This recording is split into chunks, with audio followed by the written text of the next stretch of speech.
Ballongyngen har en todimensionel bevægelse. Den bevæger sig i en jævn cirkelbevægelse med en konstant omløbstid. Det betyder, at den bevæger sig lige hurtigt hele vejen rundt. Andre ting, der bevæger sig på samme måde, er f.eks.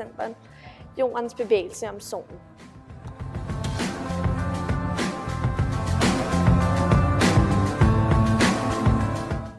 Omløbstiden for en ballongynge er 12-16 sekunder.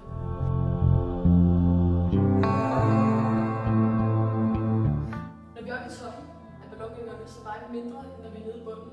For når vi vejen ud bliver vi udsat så trækker tyngdekraften og accelerationen i os. Vi bliver udsat for en genpåvirkning, som gør, at vi kommer til at veje mere normalt. Man kan næsten sige, at vi bliver presset ned mod jorden.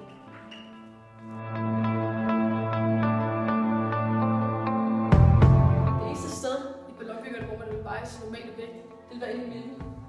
Det vil ikke blive påvirket af nogle kræfter.